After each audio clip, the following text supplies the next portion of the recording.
Education and welfare society द्वारा आयोजित इस शहीदों के श्रद्धा सुमन के 3 दिवसीय कार्यक्रम में हमारे साथ यहाँ मंच पर विराजमान बहुजन समाज पार्टी के बहुत ही जुझारू क्रांतिकारी विचारों के धनी और अपनी आवाज से हिंदुस्तान की पार्लियामेंट को गुंजायमान करने वाले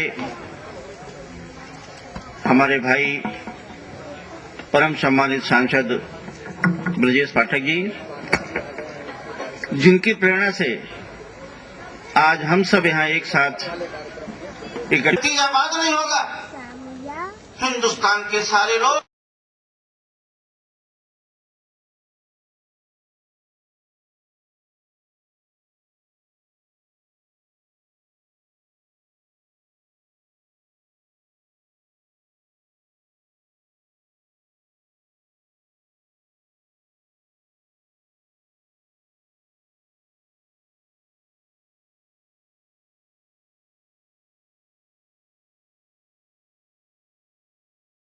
जोरदार।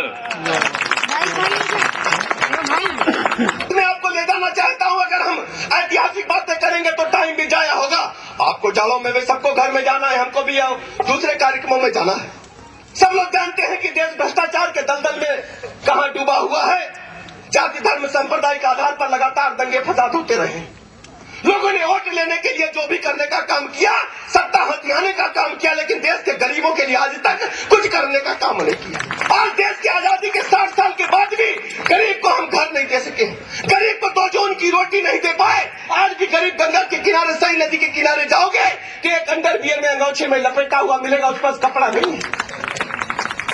लेकिन हिंदुस्तान की सरजमी पर राजनीति करने वाले लोगों ने हमेशा राजनीतिक सत्ता तो प्राप्त की, राजनीतिक ताकत प्राप्ति राजतंत्र को चला गया, लेकिन उन्होंने राजनीतिक ताकत प्राप्त करते हुए राजा बनकर आज भी राजा की तरह काम करने का काम कर दिया। आप सबको पता है, हाल की घटना चक्र में आपको ले जाना चाहता हूं। एक अखबार में खबर छपी, टेलीविजन पर भी चली, मैगजीन्स में भी आई, रेडियो में भी आया कि हिंदुस्तान की जो सबसे बड़ी सरकार है, केंद्र सरकार है, उसमें मंत्री बनाए गए और मंत्री बनाए गए, संचार मंत्री बने। उनका नाम था राजा। राजा साहब मंत्री बने।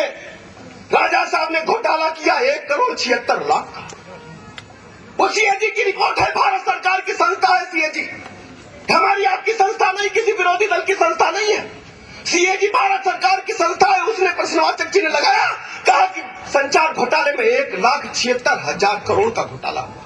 मैं मंत्रस्थ लोगों से भी पूछना चाहता हूं, सामने बैठे रायबरेली के उन लोगों से पूछना चाहता हूं जिनके घर वालों ने इधर आकर के अपनी प्राणों की बाजी लगाई थी। रायबरेली और उन्नाव में बहुत अंतर नहीं। अभी हमारे बीच में चर्चा चल रही थी, ब्रजेश पाठक हरदोई के हैं, ब्रजेश पाठक हरदोई के हैं, लेकिन उन्नाव से हमारा बहुत गहरा नाता है। सन 62 में हमारी पैदाइश से पहले ब्रजेश पाठक के चाचा उन्नाव से ब्लॉक प्रमुख हुआ करते थे। इंटर तक की शिक्षा दीक्षा मेरी उन्नाव में हुई है। हमारे बुजुर्गों में बात डाइवर्ट हो गई। हम कहना चाहते थे कि हमारे लोगों ने इसलिए प्राणों की बाजी नहीं लगाई थी कि 1,76,000 करोड़ का घोटाला हो। 1,76,000 करोड़ में विद्वान आदमी मंच पे सामने में भी रायबरेली के विद्वान बैठे हैं। कितने शून्य होते हैं बता पाएंगे? बंगा साहब, आप तो बिजनेसमैन है, बताओ कितने शून्य होती, बता पाई हो? सही बताओ, बताओ बंगा साहब, आपको रोल लिखा हुई है, बताओ कोई बता पाई? अच्छा दादा बताओ, कौनी बता पाई 1,76,000 करोड़ कितने शून्य जीरो हुए, बता पाइयो कौनी लोग? दादा बताओ, बता पाइयो? सोचा मुश्किल है, लेकिन हम नहीं मानते। हम घोटाले को घोटाला नहीं मानते। हम घोटाले के परिप्रेक्ष्य में ज्यादा विस्तृत बहस नहीं करना चाहते। अगर कोई चोरी करेगा तो उसको जेल खाने में डाल दोगे आप। सर बताइए, अभी विगत कुछ दिनों पहले से 3 दिन तक एक कार्यक्रम का आयोजन किया गया था, तो क्या लगा आपको? थोड़ा सा जानकारी दीजिए हम लोग को। ये जो 3 दिनों का आयोजन शहीद स्मारक रायबरेली में किया गया है, ये जनपद की नई पीढ़ी को प्रेरणा देने के लिए बच्चों को, युवकों को, युवतियों को ये समझाने के लिए कि हम अपनी गौरवशाली परंपरा को जानें, उसे ध्यान रखें कि किस शहादत के बाद आज ये आजादी का दिन हमको देखने को मिला है। और एक दो नहीं, आजकल कहीं एक आदमी मर जाता है तो हो हल्ला मच जाता है। 750 किसान एक दिन में गोलियों से भून दिए गए थे, मर गए थे, और 1500 से ज्यादा घायल हो गए थे। जलियांवाला बाग से भी बड़ी शहादत जनपद रायबरेली ने इस देश की आजादी की लड़ाई में दी थी, और हम लोग उसको उतना महत्व नहीं दे पाए। अपनी गौरवशाली परंपरा को हमारी नई पीढ़ी जानती नहीं। इस बात के जागरूक करने के लिए यह आयोजन किया गया था। कैसे आपको लगा कि रायबरेली में प्रोग्राम किया जाए, और वो भी शहीद स्मारक आपने चुना? सच बात यह है कि मैंने भी कुछ ही दिन पहले संजीव ने उसको गौर से पढ़ा। एक पुस्तक किसी ने यहीं पे लिखी थी, उस पुस्तक को मैंने पढ़ा। संजीव ने पहले पढ़ा, मुझे बताया, फिर मैंने पढ़ा। तब ये ऐतिहासिक धरोहर हमको मालूम हुई। नहीं तो इतना बड़ा महत्व नहीं मैं जानता था। मैं केवल राणा बानो बेनी माधव का जो इतिहास था उसको जाना करता था कि हमारे जिले का भी गौरवशाली इतिहास है।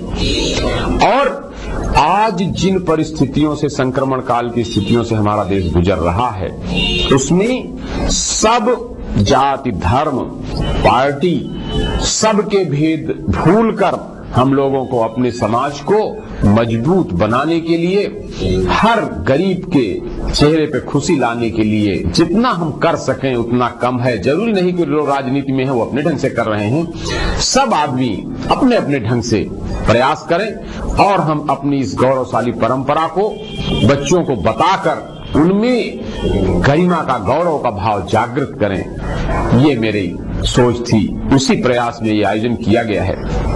सर, X7 न्यूज चैनल के 1 वर्ष पूरे हो गए सफलतापूर्वक। हम चाहते हैं कि आप शुभकामना संदेश दें। बहुत बढ़िया, हमारी बहुत बहुत शुभकामना है, विशेष रूप से इस परिप्रेक्ष्य में कि आप जो बहुत सारे सामाजिक सरोकारों को, सामाजिक चिंताओं को उठाकर अपने चैनल के माध्यम से गलत बातों को हाईलाइट करके ठीक कराने का प्रयास कर रहे हैं। मेरी बहुत बहुत शुभकामना है कि आपका ये प्रयास सफल हो और आगे बहुत तरक्की करे। मैं विश्वास करता हूं कि आपके माध्यम से, इसी तरह दूसरे बहुत से मीडिया चैनल, समाचार पत्र, पत्रिकाएं, सबके माध्यम से हमारा समाज, हमारा क्षेत्र और आगे बढ़ेगा, और उसमें आपकी भी महती भूमिका होगी। बहुत बहुत धन्यवाद। जय हिंद। 3 दिवसीय सफल प्रोग्राम के बारे में बताइए।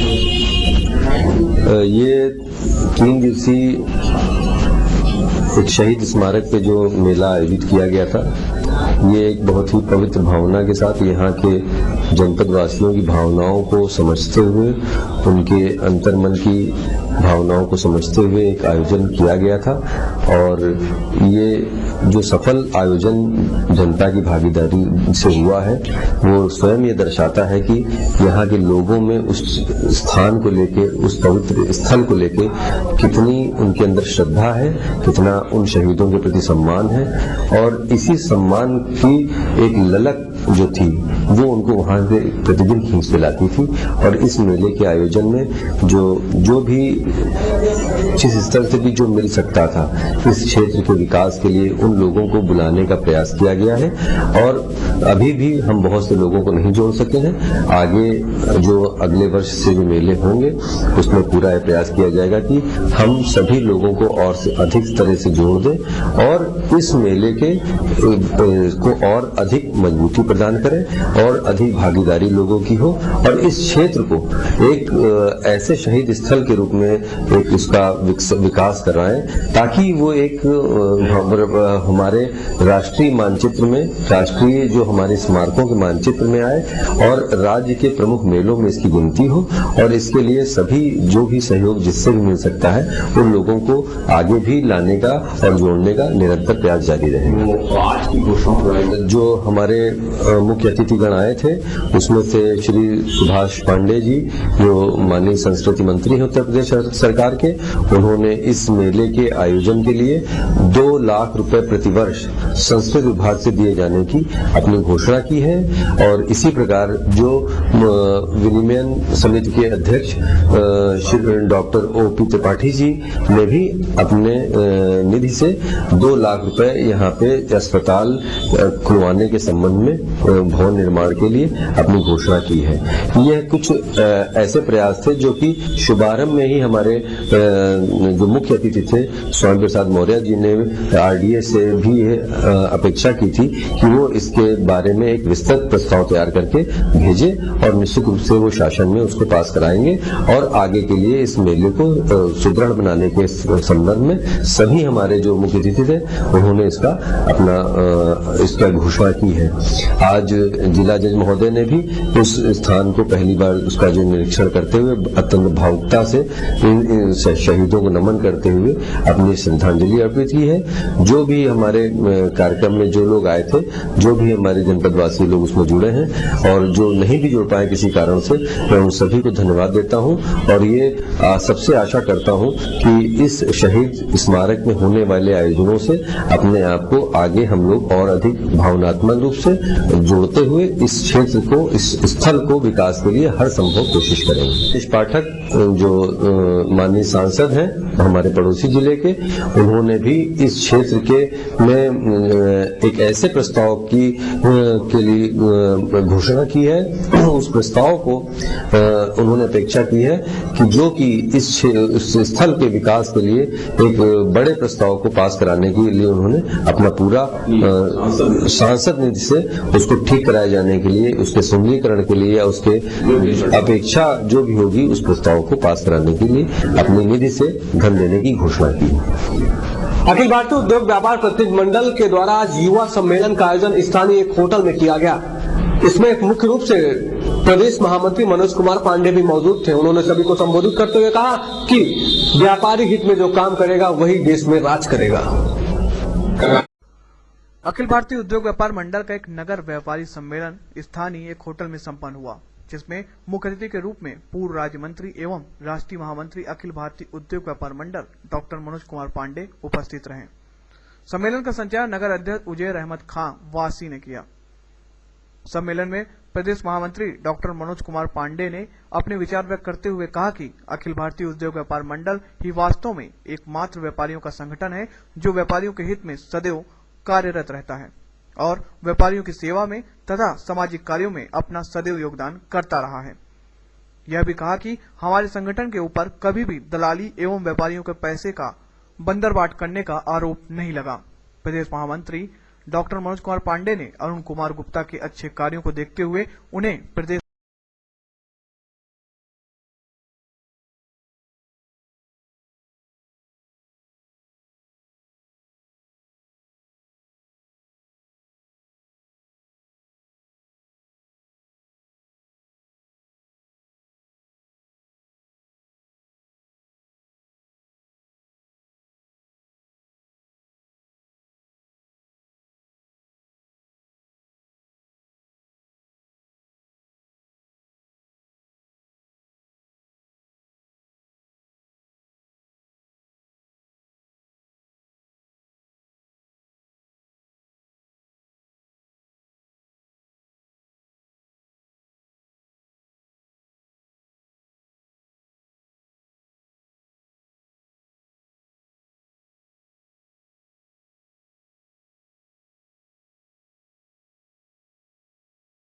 राजनीति के व्यापारी का कहीं सम्मान नहीं मिलने दूंगा और राजनीति के व्यापारी का कहीं शोषण नहीं होने दूंगा, यह मैं आपको विश्वास दिलाता हूँ। और आप सबसे बदले में चाहता हूँ कि हाथ उठा करके आज संकल्प लेकर के यहाँ से जाइए कि आने वाले दिनों में 3 महीने में अखिल भारतीय उद्योग व्यापार मंडल रायबरेली का सबसे मजबूत